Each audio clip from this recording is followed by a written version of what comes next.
this video, I'm going to cover a couple of things about Gypsy Rose because it's been a while since I've made a video on Gypsy Rose, and there have been a couple of different things that have happened since then. She's posted on Instagram showing her baby kicking, and there are some interesting comments that she's made, as well as her going to San Francisco University to talk about prison reform, which I think both of these things are incredibly important to talk about because my view on both of them, we're going to get into it. So if you're interested in hearing what I have to say, please stick around.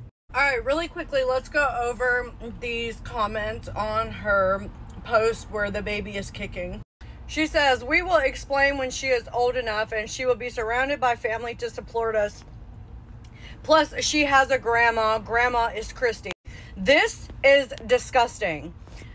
Her continually pushing Kristy as the grandmother as if she did not unalive her own mom is gross. Yes, Kristy can sit in and fill in for that role since her mother is not here, but Kristy is not her grandmother. Kristy is Mia's mom and Dylan's mom. Gypsy chose to unalive her own mother, so now that child does not have a biological grandmother on her maternal side. I cannot be the only one who is constantly annoyed that she keeps trying to push Kristy into this role of grandmother when she's not. This behavior speaks to a bigger manipulation plan that she has put into place to project this narrative that she's getting her happily ever after. She's getting the mom that she always wanted, the boyfriend she always wanted, the child she always wanted. Gypsy is not deserving of any of the things that she has. She is not deserving of a second chance at having a mother figure. She is not deserving of being a mother. She is not deserving of having a partner in life. She is a terrible human being and should suffer the rest of her life for what she did to her mother. She is not a very likable person, in my opinion. A lot of the attention is being taken off of Gypsy right now and being put on the Menendez brothers. And in my personal opinion, I feel like Netflix did a really good job at portraying the Menendez brothers as very likable people, even though in real life they maybe were not so likable. And where Hulu portrayed Gypsy in the act as an unlikable character, where in her real life, whenever her and her mom were out grifting, she was actually a likable character. So they kind of did the opposite. And she spoke on that at San Francisco University. So let's listen to that. So this is a question that might be in our minds. The Menendez brothers are gaining attention due to a dramatization of their crime. How did it feel for that to happen to you with the act? I mean, it was heartbreaking because unfortunately a lot of people seem to think that they know what happened and the events that took place by watching a TV show. And it was over-dramatized. They got things incorrect. So to say that people should base their knowledge of a case on a dramatization is very inaccurate. That is not the way to go about it. I stress documentaries that do a deep dive into a case or someone's life. Real life research is the best beyond anything that you could find. First of all, why are they clapping for her? She did not say anything groundbreaking.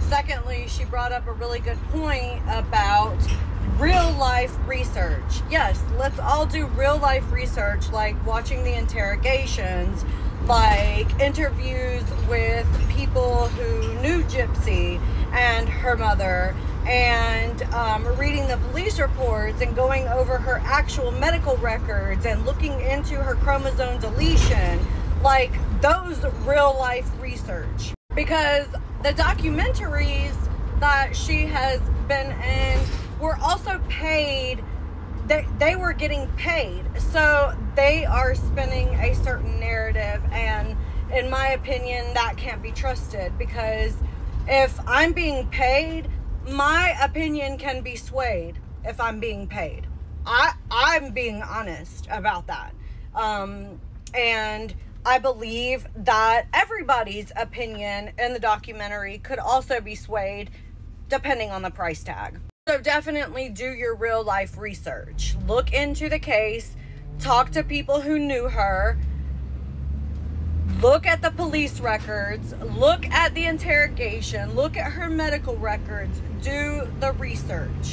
Secondly, what is this outfit that she's wearing? She looks like that real life Barney doll that she left by her mom's head. And I really thought that this second clip was very interesting, so let's play it. We have choice in life. Yeah, and that's something to not take for granted. I have a choice now. You had a choice then, make too. myself into whatever I want to be. And that should go for everybody. You're not defined by your past, your status, or anything else. You can choose. Trying to show you where we should do this. So this is my house right here. I'm videotaping again with my phone. To try to show you the best spots. Now, as you can see, the greenhouse is there. Talking about having And you kind of see intimate distance relations from my with house, Nicholas outside. my house is the greenhouse, that's the big yard. What? And then they have this foliage that's here. So even Behind if we the want to, we foliage, can go she wants to have like sexual past, relations. like over this foliage, over this like grassy patch right here. And there's a farm right next door. So even if we wanted to do it like in their yard, we could. In the neighbor's because it's yard? very far away, and she would never think to look for me there. So that's a good spot. Let's see if I can zoom in on that. I don't know if you can see that area right there. That's a good area. It's like a patchy, grassy area. That would be good. That would be nice and dark. And again, the greenhouse would be good too. But again, we'd have to just like step over this foliage here. And it goes all throughout like that. So doing it like right here would be like way too obvious.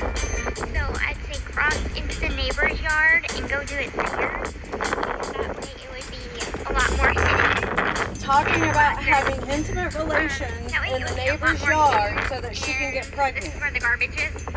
And that way, Who does that? we would have our privacy and time to do what we need to do. Now check her out. So, She's walking.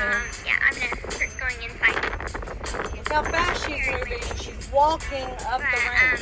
Yeah, so that's what I was thinking. So I'm going up the ramp. You can see it really clearly once she gets inside. Greenhouse again. So as you can see, the whole back foliage. And that would be a pretty spot.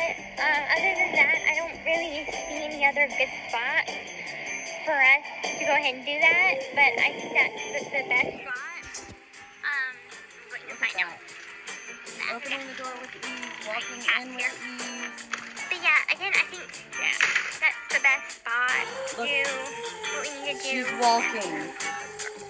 And, it would give us our privacy, but it would also, be far enough away from the house to, have enough time to do everything we need to do. And did you notice that her mother's car was not in the driveway?